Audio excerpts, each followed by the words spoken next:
Hello and welcome to Business and Bubble Tea. Here on the podcast today, we have with us Clive Mathe, from the founder of Kurai. Clive, it's great to have you on the podcast with us today. Thank you so much, Phil. It's a great pleasure to be invited by you. Clive, welcome to our podcast and thanks for joining us today. Could you tell us a little bit more about Kurai and especially how does the technology work? Thanks for that question, Roberta. So Kurai is an agricultural tech company that leverages on drone tech, AI, more specifically machine learning and deep learning, a bit of IoT, and pretty much other connected tech trends to define value for farmers. And that's obviously a bit broad, they define value, right? I will? Yeah, exactly. I was just wondering, how did you come up with this idea? What's kind of your background to getting into drone technology and then applications of that to agriculture? Okay. It's a bit of a long and a short answer for that. I don't know which. That's okay. So I'll just give a brief on my, background growing up. Just pretty much, I think, the background of many South Africans, right? Where we had access to at least a farm, usually during school holidays.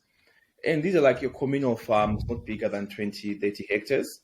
And I guess the connect there is that we were actively involved in some of the menial tasking. So things like crop spraying, but doing that manually, picking weeds, and pretty much just like observing the crops, right, to identify any anomaly. So an anomaly can be a pest infection or a discoloring of the leaves or something like that.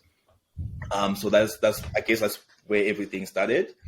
Growing up, kind of picked up an interest in sciences and mathematics, eventually became an aerospace engineer. Worked up for an aircraft manufacturing company for like 4 years. Pretty cool days. Then from there, that's where the transition came in, right? Where couldn't really map the feasibility of the value that I was defining as an aerospace engineer. And stepped back in and started mapping on how I can really use all this tech that I've been exposed to define value, but in a way that's feasible. And I think that's where the idea for Kurai was birthed, really. And talking about your entrepreneurial journey at Kurai, do you think have there been any mistakes on the way? Mistakes, yes, for sure. I don't think there's any entrepreneur who hasn't really made any mistakes. But I think what we try is to make less mistakes, less frequently. And I think that's the objective, right? But being more practical, some of the mistakes that we made were, even something as basic as targeting the product, right? And initially, we were all involved in developing drones, specifically for crop spraying. That was our initial value proposition. And it was exciting from a perspective of me being an engineer, us as a team being a team of engineers.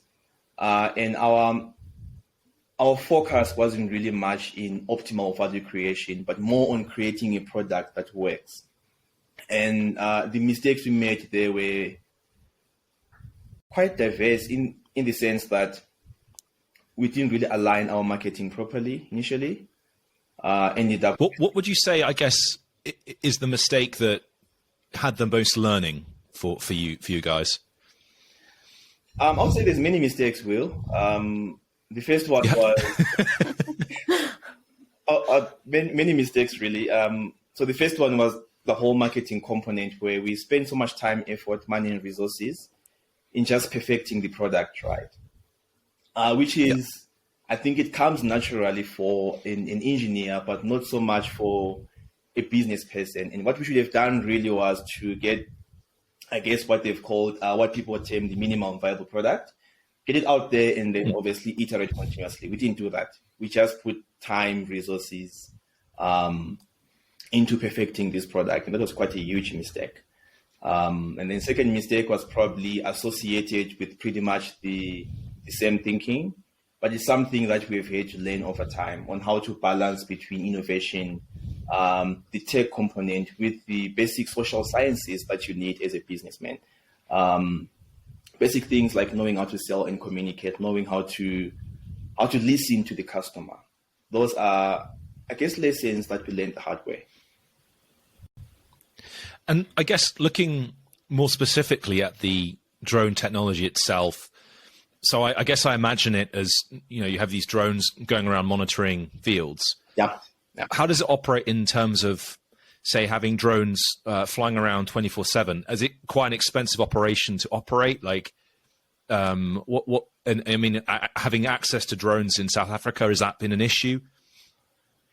Okay, so the operations is not really at I guess the misnomer of 24/7.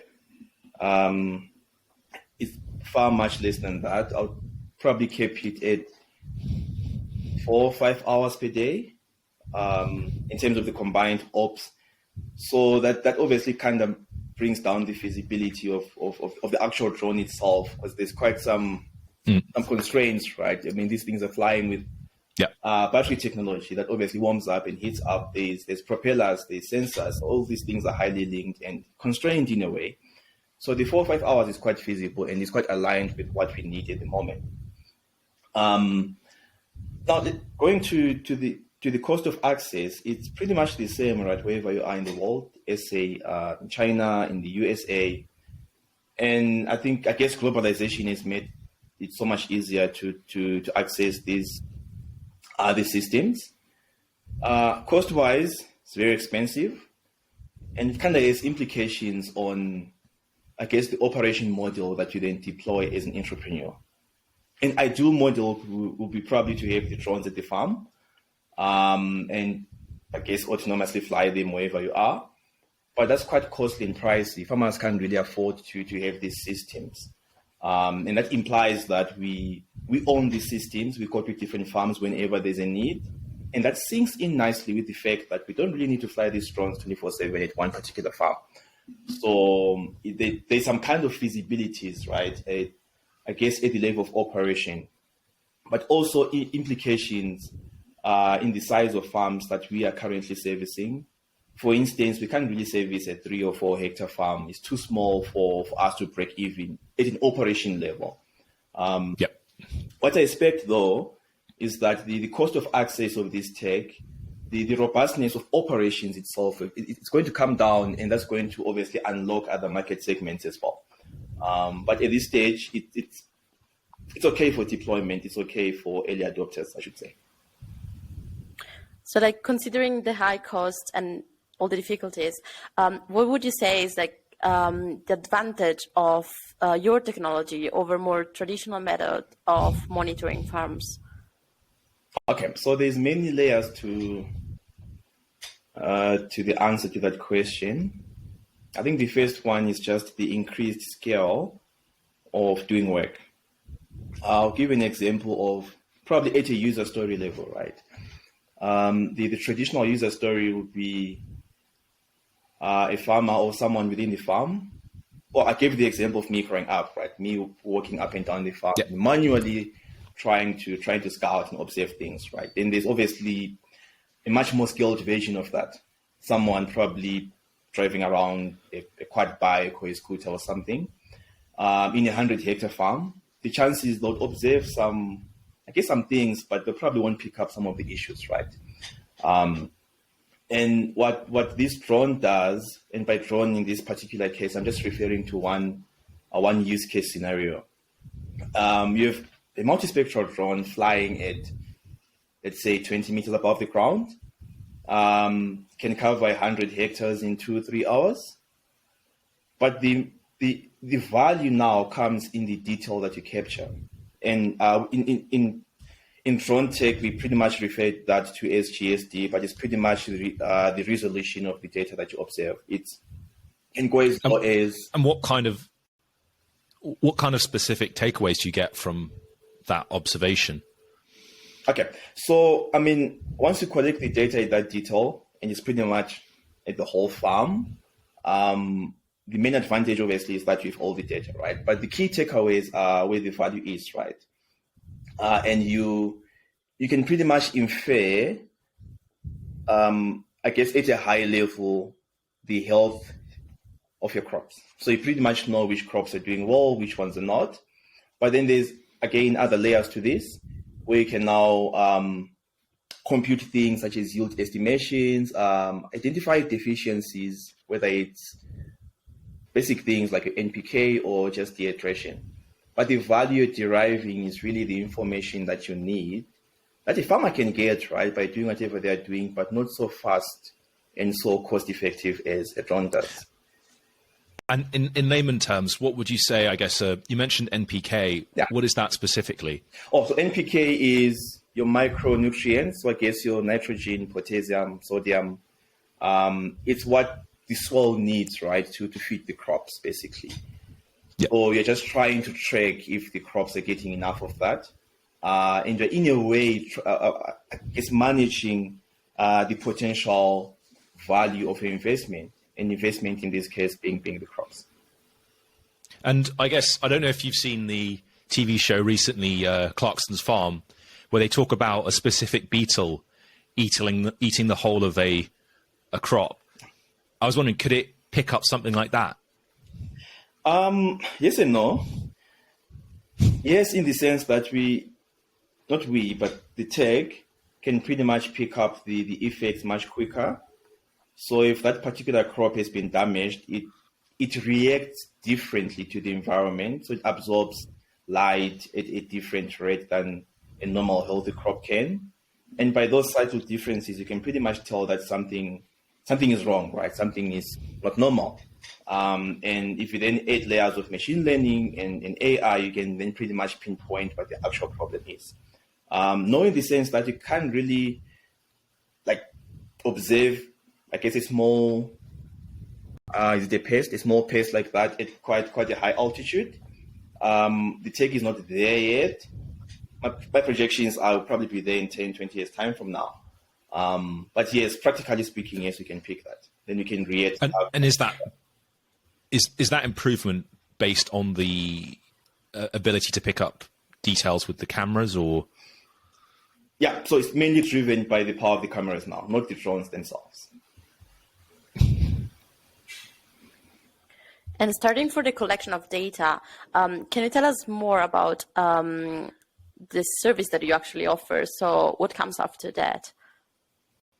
Okay, so the first part is pretty much what you just mentioned. You collect the data, but it's not only in the images that the drone gives us, right? And the image is actually basically in two components. So you get your normal RGB images, and you get your multispectral images, which are more focused on the plant physiology. Now, the other data sources would be IoT devices that are plugged on the ground. And the idea really is to integrate both aerial and soil data to increase the confidence levels of the information and insights derived from that. Now, once we collect the data, it gets pushed to our online platforms where all the machine learning and the prediction and all the fancy data science stuff happens. And the insights are then pushed back to our platform. And here is where the farmer gets value, right? They don't interact with the drones or the IoT devices. They don't need to. They interact with a platform that gives them actionable insights. Something as simple as plot A in your farm needs potassium, or a portion of that field needs irrigation or something like that. These are simple yet actionable insights that a farmer then interacts with. And for me, that's the beauty, right? You take something so complex and you simplify it in a way that translates to value almost directly. That's incredible. And just wondering, so you're based in South Africa and you've launched there. Yeah. What's the motivation behind basing yourself in South Africa? Because I mean, there must be applicability to this technology elsewhere in the world. So what's the advantage you think to being in South Africa and launching there? I think the biggest reason is that we are based in South Africa. so it's easier to launch from home. Yep.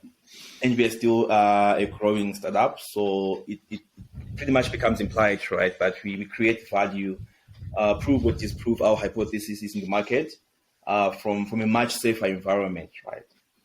But now there's other, I guess, macroeconomic reasons that I guess come to play here, looking at the comparative advantage that we have as a nation in South Africa. The inefficiencies that we are observing, not only in SA, but in Africa as a whole, where currently estimates are that we are losing close to 40% of potential crop yields due to pre-harvest inefficiencies. So those inefficiencies can be summarized in farmers not knowing when to apply a pesticide, right? Farmers not planting the right seed, not matching basic inputs. And these are things that you need information, but timely information and execution to eliminate this. And for me, as a founder, that's the value that we are advocating for. And it starts at home, right? It has to start in South Africa where we are. It has to diffuse to other African countries, because that is pretty much linked to historic disadvantages that we have in terms of infrastructure development in our farms.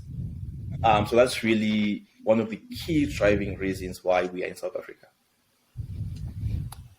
Really interesting. And I guess we have time for the last question. And we would like to ask you, what advice would you give to any graduates thinking to launch their own company in the AgriTech field? Okay. That's Easy one, right? I mean, we're still looking for advice as well. So, you know, a patient trying to diagnose another patient. So from our lessons, really, agriculture is quite a difficult market, right?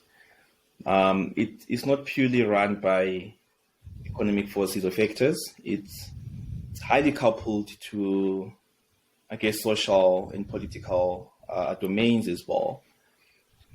And the farmers, or at least from a South African perspective, are really slow adopters of technology. And you kind of need a balanced approach on how to launch these. You want to listen to them and listen to what their needs are, but listening not directly from what they're saying, but listening to the implied pain points that they're experiencing. And for me, that's possibly one of the biggest advice I would give to anyone going into agri, not only agri, but entrepreneurship as a whole, right? You want to listen, you want to make decisions based on insights. It doesn't come naturally. We spent the first, I guess, months of our startup pretty much making decisions based on what we thought was the right thing to do, both from a product development perspective, but also from decisions that we had to make when you're approaching the market. So to summarize that, be insight driven, gather as much data as possible, do interviews, get some surveys, let insights drive your decisions, both coming from the outside, obviously from the customers, the environment, the market, but also coming internally as your own organization. Listen to yourself, listen to the market. It will definitely go a long way. Well, Clive, that's absolutely inspirational. And thank you so much for joining us on Business and Bubble Tea. Thank you so much, William. Again, really had a great time having you here.